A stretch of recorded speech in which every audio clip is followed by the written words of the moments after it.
Good afternoon. I'm Suzanne Borden, Moment Magazine's Zoominar producer, and I'd like to welcome you to today's program, RBG'S Brave and Brilliant Women with Nadine Epstein and Rabbi Lauren Holtzblatt. Today's Zoominar, which is being recorded, is co-sponsored by Moment Magazine and the Association of Jewish Libraries. Please type your questions in the Q&A box, and we'll try to get to as many as possible at the end of the session. Following today's program, please visit Moment's website where you can subscribe to the magazine and purchase a signed copy of the book. And be sure to register for next week's Zoominar, Brian Epstein, the Fifth Jewish Beatle. Now, before we introduce our speakers, Kathy M. Bloomfield, President of the Association of Jewish Libraries, will join us to say a few words. Kathy? Thank you, Suzanne. Hello, everyone. AJL is so proud to be co-sponsoring this conversation with Moment Magazine. As an international professional organization that fosters access to information and research in all forms of media relating to all things Jewish, and one that promotes Jewish literacy and scholarship and provides a community for peer support and professional development, supporting the publication of this extraordinary book is right up our alley. I look forward to today's session as well as future opportunities for us to work with Moment. I hope you enjoy this afternoon. Thank you, Kathy. Moment is thrilled to be co-sponsoring today's event with the Association of Jewish Libraries as well. And now for today's program. Nadine Epstein is a journalist and author. She has been the editor-in-chief and CEO of Moment Magazine since 2004 and is the founder and executive director of the Center for Creative Change. Nadine is the editor of Elie Wiesel, An Extraordinary Life and Legacy. Her most recent book is RBG'S Brave and Brilliant Women, 33 Jewish Women to Inspire Everyone, which she wrote in collaboration with the late Supreme Court Justice Ruth Bader Ginsburg. Rabbi Lauren Holtzblatt is a rabbi at Adas Israel Congregation in Washington, D.C. She is celebrated by the Forward 50 as one of the most influential Jewish leaders and one of the 36 most inspiring rabbis in the country. Rabbi Holtzblatt is a senior fellow of the coveted Schusterman Fellowship, serves on the National Board of Avodah, and sits on the Joint Steering Committee of the United Synagogue of Conservative Judaism and on the Chancellor's Cabinet at the Jewish Theological Seminary. Rabbi Holtzblatt officiated at the memorial service for Justice Ruth Bader Ginsburg held at the Supreme Court and spoke about Justice Ginsburg at the United States Capitol where she was lying in state. Please welcome Nadine Epstein and Rabbi Lauren Holtzblatt. It's so great to be here with you and with everybody that's joining us. Hello, everybody. So first, Nadine, I want to just congratulate you on this beautiful book. And I know writing this book, collaborating on this book was an epic journey. Yes. And we're going to talk about that today. And then we'll kind of weave in our stories about the justice and of our experiences working with her. So first, Mazel Tov. Thank you. Thank you. And a book is a joyous occasion when a book comes out, but it would be a lot more joyous if Justice Ginsburg was here with us today. Amen. So I just want to remember that. Beautiful. So tell us a little bit about how this book emerged. Where did it come from? You know, what kind of conversation were you in with the justice, and how did she kind of, together with you, how did this book emerge? Well, we honored her in 2019 in New York, and we gave her our Human Rights Award. And she came with a speech about Henrietta Szold, Emma Lazarus, and I think she might have mentioned Anne Frank. I'm not sure. And then we gave her this beautiful collar, which there's a sort of image of it. It doesn't actually look quite like that on the book, called the Zedek collar. And after we gave it to her, she said, first, I'm going to wear it on the first day of the term. And second of all, can you bring it to my chambers? Let's chat. So a few weeks later, I show up with this collar into her chambers, and we start talking about all the women that meant so much to her, the Jewish women who were her heroes of her life. And I think I started telling her, well, you know, when I was 9, 10, 11, 12, I read every book in the library, my school library, looking for women, biographies about women. And of the 350 that were there, there were 8 about women: Amelia Earhart, Louisa May Alcott, Madame Curie, Clara Barton, Molly Pitcher. You know all of the exact ones that were there. And she said, oh, but women's stories, the Jewish stories of Jewish women are so important and I want everyone to know about them. And then I said something that I say probably every week. What a great book idea. We should write a book. And she said, yes. And there we were. We were sitting in her chambers on her couch, looking at her beautiful art, and we were into a book. And we had to figure out what that book was. That took a while. You know, it's so interesting because she, as you know, I wrote a piece with her for the American Jewish World Service. And as you know, we spoke yesterday in preparation, and I was sharing that she had asked, my husband was a clerk at the time for her, and she was sort of tickled that he was married to a rabbi. And we hadn't really gotten to know each other yet. And she had asked if I would help. They had asked her to write an insert for the Haggadah.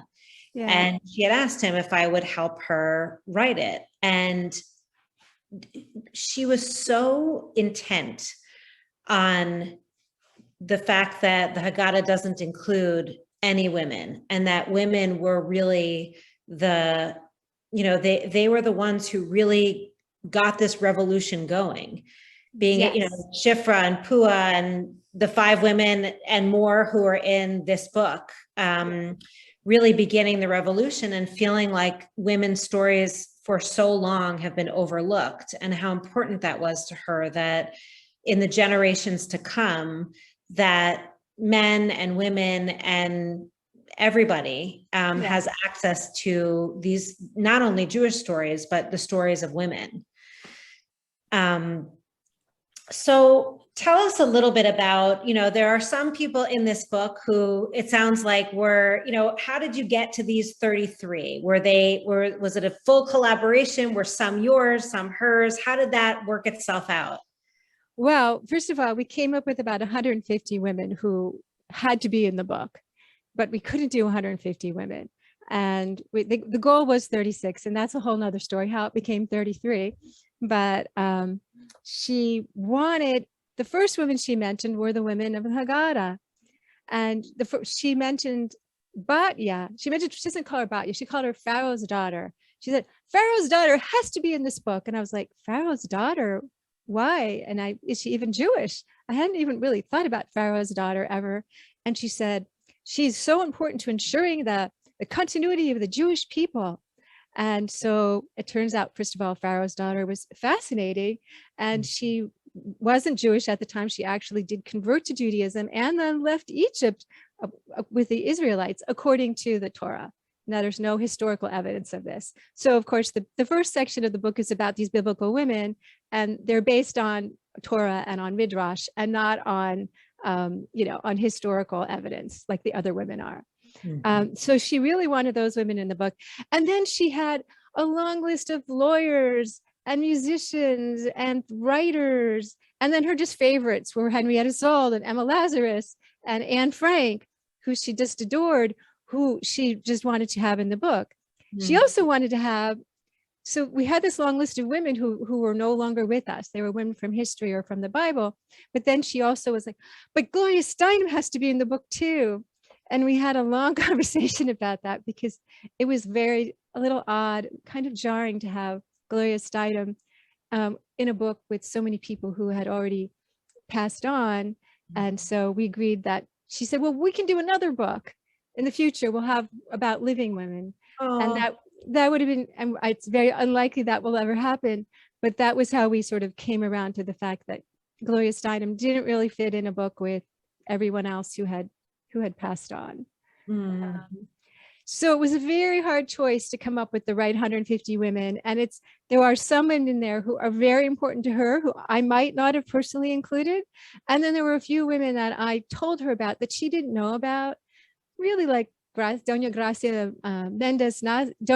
Mendes Nasi, who she didn't really know about, Queen Salome, who is this amazing woman leader, queen of the Israelites, who's very important, who's even written about by Flavius Joseph.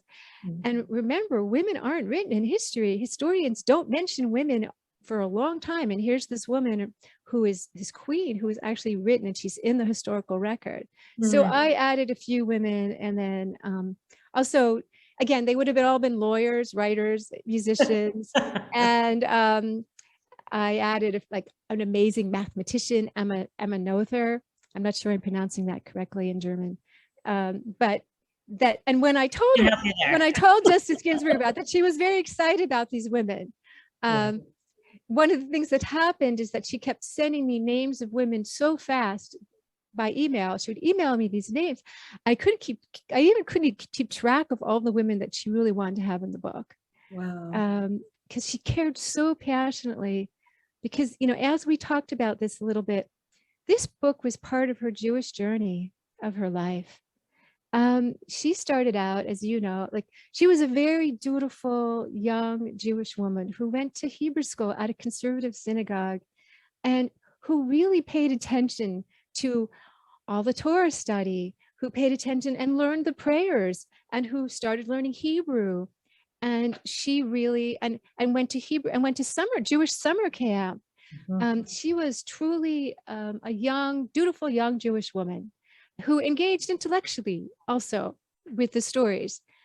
But we all know what happened, which was that when her mom died when she was 16, and there was a minion in the house, Justice Ginsburg was 16 and she wasn't allowed to participate, even though she knew the prayers.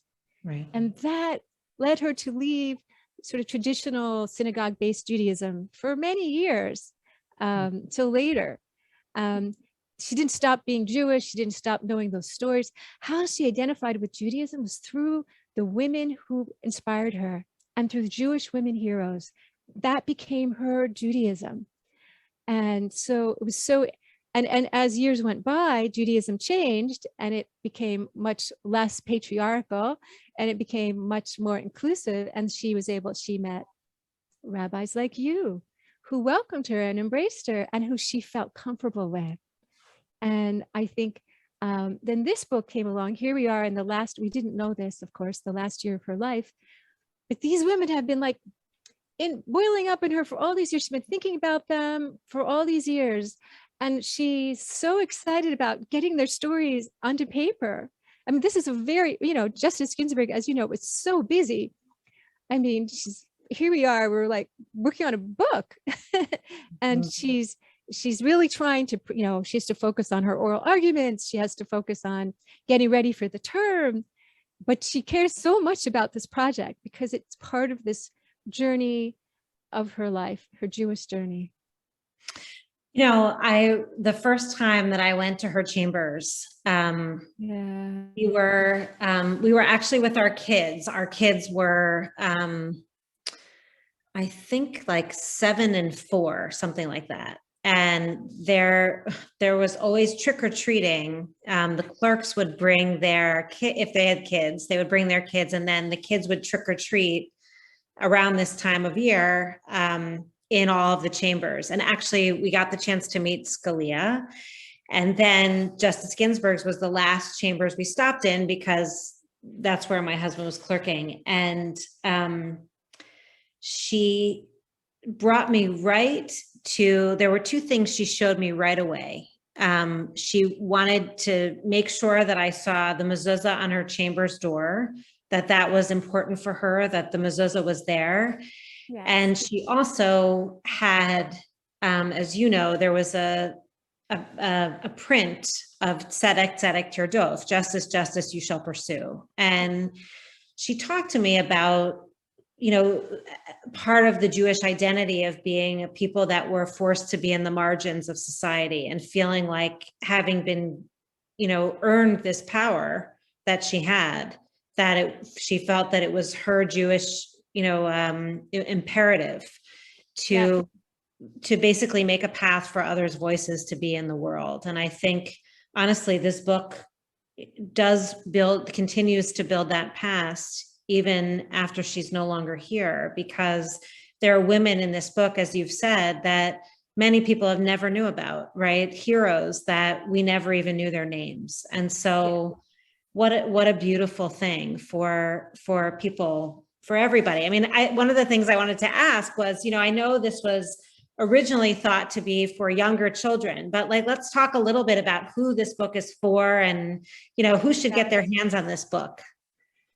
Well, we were just talking about how young we were as young women, and of course we're different generations also, but we wanted it to be for young people, to be accessible to young people, but really the stories of these women are for everyone. And this book is not written down to kids. I didn't like being written down to when I was a kid, and it's just written in normal language. Especially the introduction and the prologue. There's a whole introduction, this whole chapter on Ruth Bader Ginsburg, which I hadn't really thought to put in the beginning, but when she died, I wrote that, because why is she important? Why do you need to know about her? Why is she a role model? And also, how did she become a role model of mine?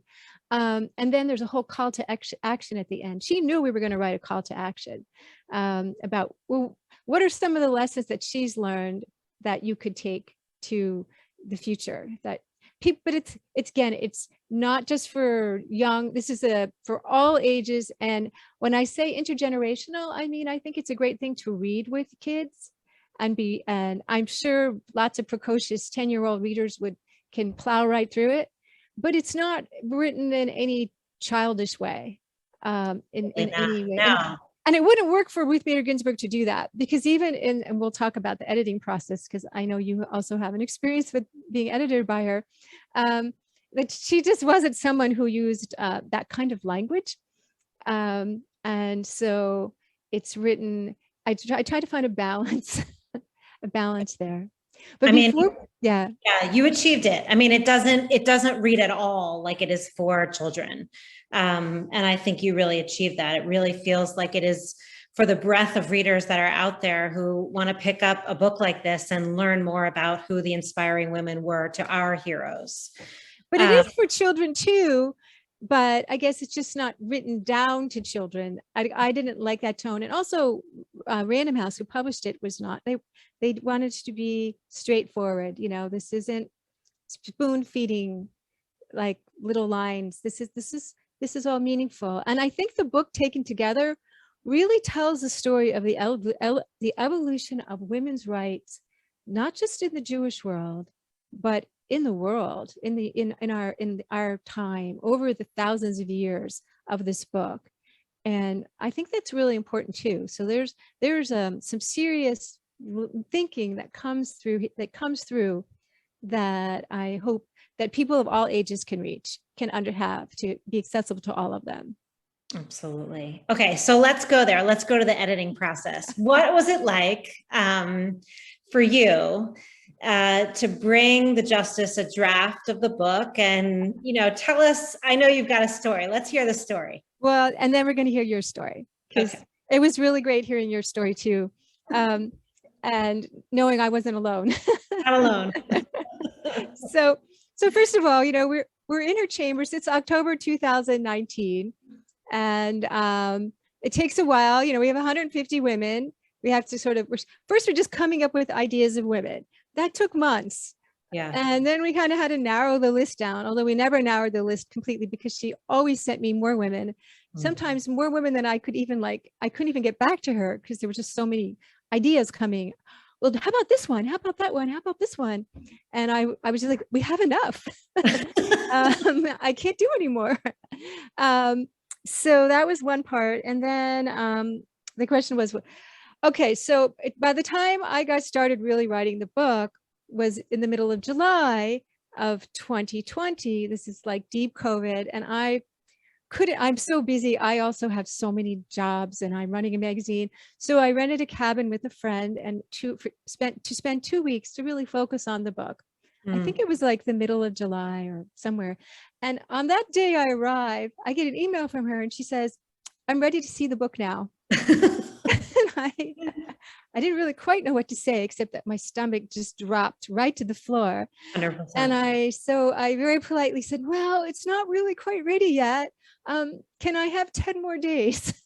Because she goes, I'm in a rush. I need to see it now. I have a window because I have to get ready for the fall term. And it So takes she me a was while. right. It was right before she was in preparation for the term beginning. Yes, she said in August, I have to give all my attention to the fall term. I always spend, because, she did her homework. This is a person who really did her homework. Everything. She took everything she did so seriously. So those were 10 very tense days where I tried to write a draft of a book that. And nothing was written yet. Like you went. No, I had notes and I had a little research done, but nothing had been written. Wow.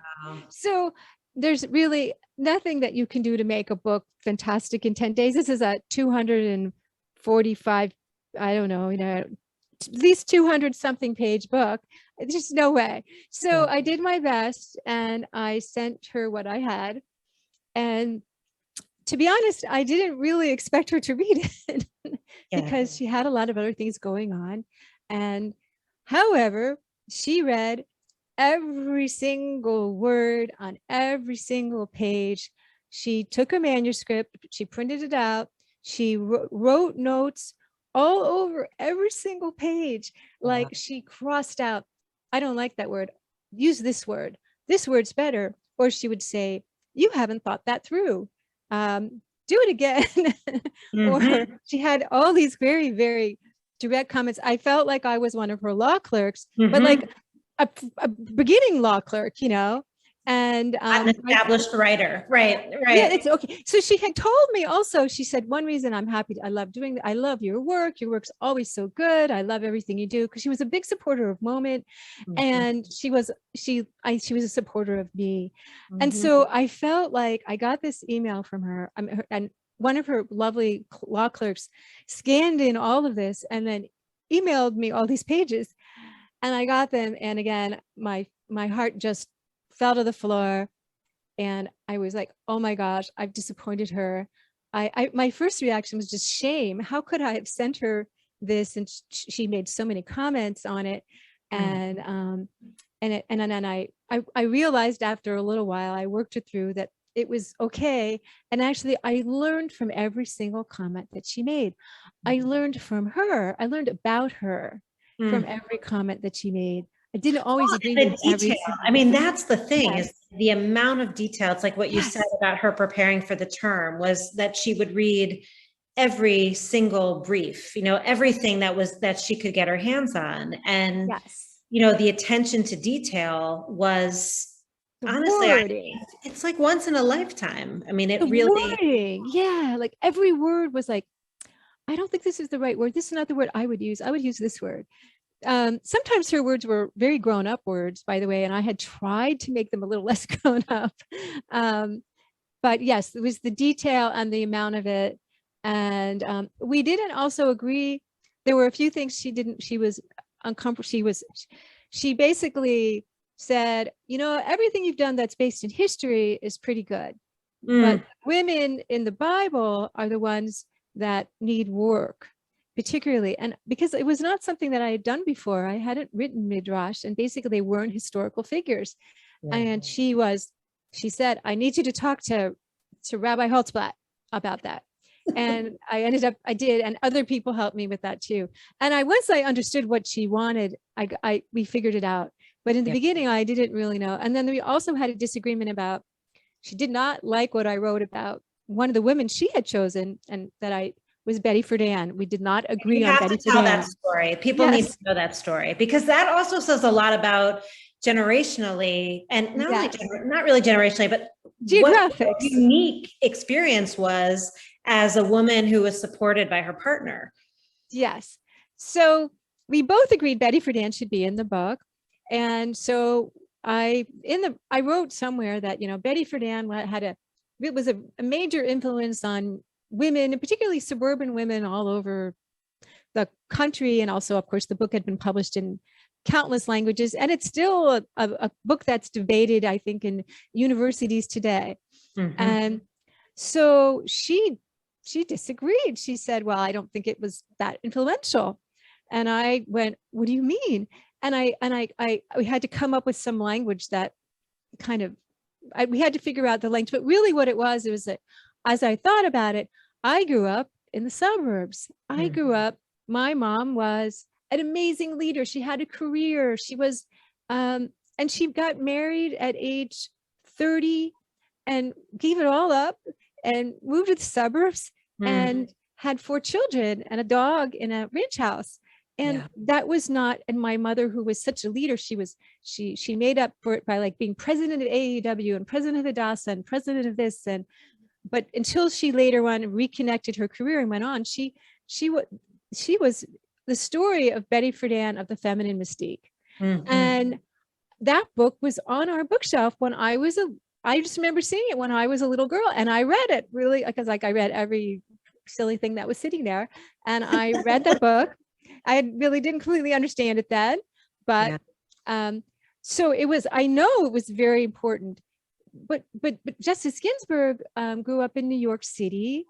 She went to Harvard, she went to Cornell, then she went to Harvard, then she went to Columbia, and she did spend 2 years, I think, in Mississippi, but then she lived in Washington, DC. She never moved to the suburbs. And on top of that, she had a husband who did not expect her to give up her career. And not only that, he was the chief defender of her career, and he was happy to do the cooking. And she had an amazing husband for that era. And so I think she didn't appreciate the importance of Betty Friedan, although she knew Betty Friedan was important. So we had to kind of work that out. It's just, I find that fascinating because though so much of her experience, of not being hired, right, of not getting a job out of law school, of all of, being only one of 9 in her law school class. I mean, those feel very typical. And yet her, as you're saying, her experience of her marriage and the partnership she had with Marty and was absolutely not typical at all. And it's just so interesting how, the perspectives here of, what you saw and what your mother experienced in the same time period and what the justice experience was very, very different. Yeah, my mother there were many years where my mother just was not out in the world. Yeah. And then later on, she became executive director of the Jewish Community Center, and she did all these things. But there was just this period of time which I think Justice Ginsburg didn't experience in the same way. One of the really interesting things I had never really realized when doing the book, and it's in the book, is that, of course, Justice Ginsburg applied to be a clerk at the Supreme Court. And she was rejected because she was a woman. Now, I'd never known that. That's just like, an amazing story to me. Incredible. I mean, and also as a clerk, I mean, I think exactly. There was the Supreme Court. And then I think she was also rejected it was either federal or district court. I think she was too. Yeah, she was. It's interesting. Like when we, just talking about the Jewish piece again, I remember 5 years ago when I became the co-senior rabbi at Addis, and how thrilled she was. She wrote me a beautiful note in support, and just, really basically saying how proud she was and how excited she was for me in this role. And I was thinking, we talked a little bit about this yesterday, about lessons that we learned from her, and I want to hear what yours were. My own, the one that I come back to again and again and again was just how magnanimous she was with her role and helping other women grow. She cared desperately about that. She always, whether it was, for me, it was like she putting me on the byline of a piece that I never expected. I thought I was just going to research it for her, and then we would write it, and then she would publish it, and that would have been enough. Yeah, there it is. And she called and she said, can I have your permission to put you in the byline? Which I, of course, you have my permission. But she did that again and again and again. I felt that she mentored women. Someone in her life advanced in some way, she acknowledged it.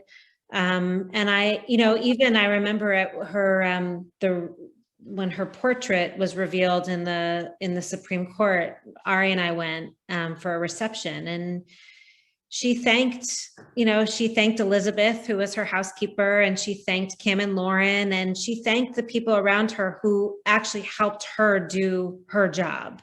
And I feel like that was one of my lessons from her, is both making space for the next generation of leaders to come forth, helping them find their way, and also acknowledging all the people who help you do what you do. So what were some of yours? What were some of the things you felt like she taught you? Well, first of all, I didn't realize it then, but she did a lot of mentoring of me too. She was so supportive, and she let other people know that she was supportive. And that was huge. And I hadn't had a lot of mentors, and not many women mentors. And so that was something. When we honored her in 2019 in New York, she gives her speech, and then she says, and I can't remember, she talks about me.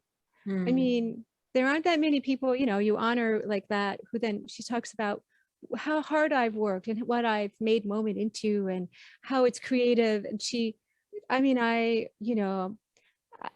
was so touched because she did things like that, and she cared. And she wanted this book to be like, we could have written it together. It turned out to be a good thing that I wrote the bios really on my own, because we had no idea she was going to die. I was just way too much work for her to do that. One of the stories that I do have is that maybe, I can't remember exactly when, 5-6 years ago, I'm sitting in her office, and I have really no idea why I say this, because she wasn't like warm and fuzzy. And I said, I confided, I go, well, I don't really like to speak in public. I prefer to be the behind the scenes person. I don't really want to get out there and talk. And she looked at me very sharply and said, get over it. And then she said, if you do not speak your mind, no one will speak it for you. And I went, whoa. And, I heard that. And coming from her, she basically said, look, I could do this. I'm a shy person by nature. She was a naturally reticent person, as anyone might know if you sat next to her at her dinner. She did not start the conversation. Nope. She was not a woman of small talk. I think Marty was a man of small talk, and she was she flowed along on that for many years. But she what was I saying? What was the point I was making? Well, when she said to you that you got to get your voice out there. Oh, so she tells me this. And so I went and I took public speaking class, and I took another public speaking class, and then I took singing classes because I love to sing. And then I got myself out there singing in front of people. And then, I took a class at the DC Improv Club, and I did a show at the DC Improv Club. And every time I got up there, I was thinking, if Ruth Bader Ginsburg can get up, this is the example she gave me. When she was her first year of law school, she's at Harvard. She's one of 9 women in the sea of men. No one has any expectations that she can do anything or say anything. One of her classmates is Anthony Lewis. Anthony Lewis is already a Pulitzer Prize winning New York Times reporter, and he's like doing some special law school fellowship. And he's so articulate. I mean, he's older than they are. And the points he makes in their law school class that they're in are so amazing. And she doesn't want to say a word. She is terrified to open her mouth. So she goes home, and because she does her homework, she studies even harder. And this was a woman who studied hard to begin with. And she forces herself to speak up in class and to be able to hold her own with the men in her class and with Anthony Lewis. And every time I do this, I think, if this woman who was as shy as I was can get up and do that, I can get up and speak my mind. I love that. I love that story. And it's a story for so many women, even women today. It's not just women of like past generations. I mean, I had a talk with a very bright 7-year-old recently who explained to me who was at her Jewish summer camp, and explained to me quite just like, oh, by the way, I could have gone up and done something for the talent show at camp, but I decided not to because one of my friends in camp told me that it's scary to do that. Right. And I said, well, Gotta you don't have to listen to that, whoever that random kid is who told you that. I mean, like this information. So, I don't think she did it that time, but in the future, hopefully she'll remember that. Mhm. And so one of the thing about the book is that all these stories of these women these are women who push themselves to go beyond what were the expectations of their times, and often push themselves beyond their own fears. Mm. And so they are role models to us. Right, and boundary pushers, which I And think boundary is one of- pushers. right. And we need to do that in order to create a new world. I mean, that's, to push out of these boxes that we've been put into. And Justice Ginsburg, she didn't push herself out in like a angry way. She didn't push herself out. In fact, she was against that. I mean, she was really very against anger that. was not, you didn't use it. No emotion. Like when she talked about, she learned how to be ladylike from her mom, and her mom was definitely one of her major role models. That meant that she did not include emotions. She didn't react to emotions, and also that she would be an independent woman and could support herself. It meant all sorts of different things than what, you might think like ladylike, meant in that era. Right.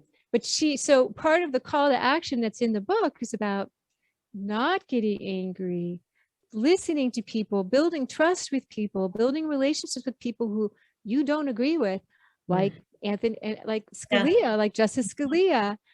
But from there, building a kind of trust that can lead to something change in the future. Yeah, which was very important to her. I wanted to ask you about, she died before this book was published and before the book was finished.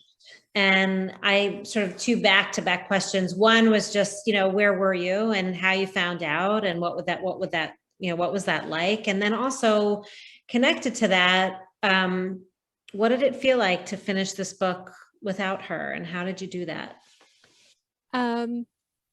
The first question is that I was away, had gone away for a few days, and it was Rosh Hashanah, and my brother in California texted me, and I was just in shock. I just was in shock because in my correspondence with her and conversations with her, she didn't talk. I mean, she knew, I knew she was ill. Mm-hmm. I knew the cancer had returned. Mm-hmm. She had sent me a lovely note telling me how hard it was to stave off cancer and also get ready for the term. Right. But, I mean, she kept working. Right. She was all about getting ready for the term, and she was all about being ready she wanted to take this book out to the world. Yeah. This was something that she cared about. She wanted to go and be around for this book. And certainly she wanted to be around past the election. Absolutely. So there wasn't, even though she must have known on some level, she didn't share it with me. Like her emails did not imply I'm going to be dying in a few weeks. Mm-hmm. And in fact, even in like August, we asked her at Moment to be part of a big question project we did, which was, is the world getting better or are we regressing? Is society getting better or are we regressing? And she was like, absolutely, I want to participate. And less than a month later, she was dead. So I was shocked.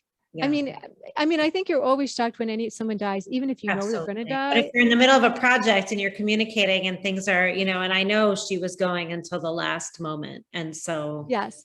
So I admired that because she cared so much about the things that she cared about, which was us, the world, and women and men and fairness. And that was just kept her going. And I feel like the project helped keep her going. And not just this project, but all the things that she did, all her extracurricular activities provided her with this kind of energy and joy that really meant a lot to her. But anyways, I was shocked. Her family, who she, who was right there by her side until the end, which really, I want to just mention that, how important her family was to her. Yes, because she was very much a mom and very much an aunt and very much a grandma, a bubby, and all those things. And people didn't really see that, I think. Yeah, but very, very close to her grandchildren. Yeah. So anyways, I was as shocked as anybody else. And then, so it was suddenly, there we are in the middle of a book. So she had already done her part of the book. And she had also read lots of the other parts of the book. But I was really, I have to say that there were so many people that really came together to help me, because I had to sort of channel some of, like, obviously I wrote many more drafts after that first draft. And I tried to channel kind of really to understand what she would have wanted. And there were a number of people who helped me, different scholars, different friends, different editors. You looked at, thankfully, you and Amy Schwartz, who's our book editor and opinion editor, spent a lot of time working, helping me with the Women of the Bible.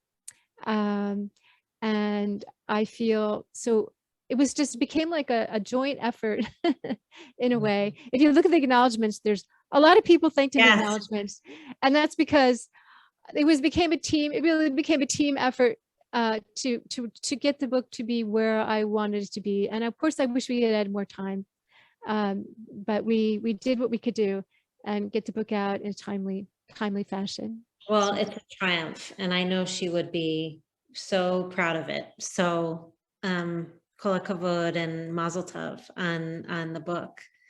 Well, can I ask you a question? Could you please show Yeah. us? Can you please show us what you have? You have something from the door of her. Oh, Of yes, her, I can. yeah. So, Let's do some show and tell here. we'll do a little show and tell. Okay. You know, when I found out, I also found out that the justice had passed away in the middle of leading Rosh Hashanah services. So, I had also known she was sick, and but not what I had found out later was it really was kept very, very quiet because of honestly what ended up happening, which was the president at the time moving very quickly to fill her seat. And so basically during, you know, someone was giving it, one of our rabbis was giving a sermon, and on Erev Rosh Hashanah, we were sitting in our sanctuary, and someone came and told me. And I will tell you that I did not know that she had asked that I lead the proceedings at the court until the next morning. And so I worked very quickly to write and to try to figure out what to say and what that would look like. And then interestingly enough, the justice did not know that her body would lie in state. That came about after she died, that the speaker reached out to the family and wanted, you know, and offered this as an honor to the justice. And so I basically found out midweek that I would also be speaking at the Capitol. And so it really was, I'm grateful to have a lawyer who also knew the justice that lives in my house, who deeply helped me as an editor to write two pieces that would honor her. So after the proceedings at the Supreme Court and the Capitol, and then her burial at Arlington, the family gave me a gift, which was the mezuzah from her chamber's door. And so I haven't yet framed it, which I have to do, but here it is. And it was given to her by a women's yeshiva in Brooklyn as a gift, and it hung on her chamber's door. And my plan is that when the Capitol Jewish Museum opens with, we donated a piece that we had also been given, which was her Genesis Prize that she had received in, I think, 2017. So we donated that. Yeah. She loved it. And then this I will put on loan so that people can see it up close. So it was just a real honor. So I want to get to questions because I know we have questions coming in, and we're going to call in Suzanne to help us with that piece. Thanks. Great. Thank you both. That was just absolutely wonderful to be able to hear the behind the scenes part of writing the book and little stories about the justice. And so we really appreciate that. Let's start off with Nadine. Why did you use the term role model versus the term hero? That's a great question. Because Justice Ginsburg used the term role model. Role models meant a lot to her. And she actually talked about how when she was growing up, role model, the term role model didn't exist. So she was kind of grasping, looking for women, didn't know what to call them. But so she liked that term. And I also think it's a really important term. I think I like it better than heroes, because heroes gives you the feeling that somebody's like a superhero, and these are all real people who had all the same fears and concerns that every person has, that we have to work our way through. And so I think it's much more, it's more accurate of a term. So that's why. Thank you. And Also, what- can I just say, we're actually creating a project called the Role Model Project in memory of Ruth Bader Ginsburg, and it will be starting soon, and it'll be bringing the idea of role models and helping children, and particularly like marginalized children, to come up, to help them identify and select appropriate role models for them. And one of the things that she and I talked about is that it's always better to have more than one role model, like really having several role models and understanding the traits that they bring and that you want to emulate from them is so important. And so having a group of traits that you can understand, that you can emulate, is better. And I think that's one of the reasons why we're doing that. It's actually a great segue to the next question about what was it about her that cut across the generations, not just women and men who liked her, but teenagers and young, you saw during the funeral, during when people came to pay their respects to the Supreme Court, little girls dressed up like her. You see little girls dressed up like her for Halloween. What was it about her that really spoke to so many different ages? Also boys. I wanted to say boys and men. She did not only speak to women. Her appeal was much broader. I'd say all genders, because it wasn't so.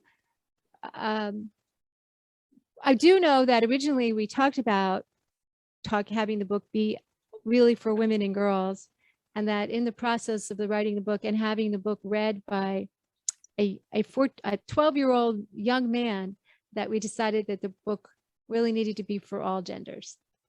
But actually, I didn't really answer your question, did I?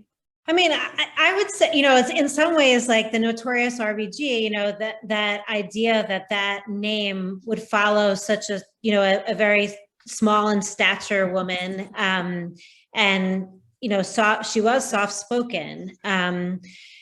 I always found it, I think it tickled her. I think it really tickled her and she loved it. And I think, the idea of pursuit, that she never rested. She really, until the end.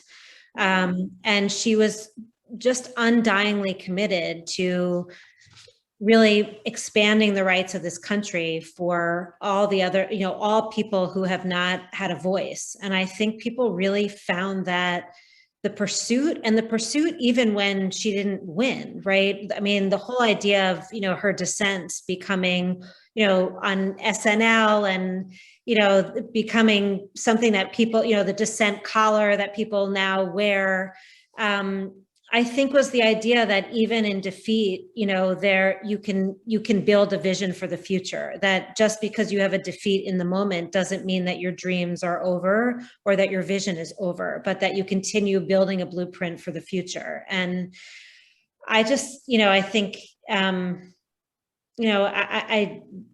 don't know anybody else that has lived in that way and that we have witnessed. I mean, I think it's been such a gift for all of us to witness someone in our lifetimes that led in that way. And someone who was so really, again, quiet and shy in some level. I actually asked her this question once in an interview. I asked her, well, what does it feel like to be the notorious RBG and be a role model to so many people and really be a role model to the nation? And she answered me very tongue in cheek. And she said, I better be careful. I have to watch everything I say because, I don't want to tarnish my image, is what she was. But I think she did exactly what she wanted. I don't think she was joking. Yeah. For as much as she saw the importance of role models, did she see herself as a role model as well? I think 100%. I'll say when when I took my kids to visit the chambers, we had a long talk with them about how to behave when we walked in. And my son, as I said, was a toddler and jumped right on her beautiful couch. And so my husband whisked him out. And our other child, she took by the hand and walked our child around to every single, and Nadine, she had tchotchkes in there that were amazing, letter openers and coins and awards and bobbleheads and the notorious RBG stuff and pictures of her with presidents. And I could see, it was the next, so like the future, showing the future, what was possible. And I feel like she took that very, very seriously, meeting with students at the court and speaking about, whether it was to children or to law students. And I think she took that role very seriously. And I think she took it seriously in the book. She is one of those role models in the book. And she just, she also, I know she had tea parties for younger, like I was there once and she was about to have a tea party for young women in her office. She was very accessible. And I think what she did with me and what she did with Lauren, she did with a lot of other women.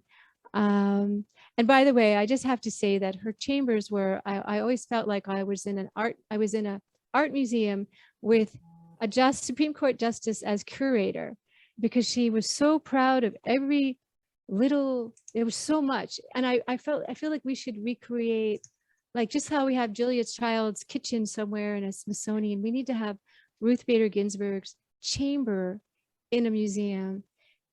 I have photos if anybody wants to do it. That's because it's just so, like, we're talking hundreds of photos. We're talking mementos from throughout her life.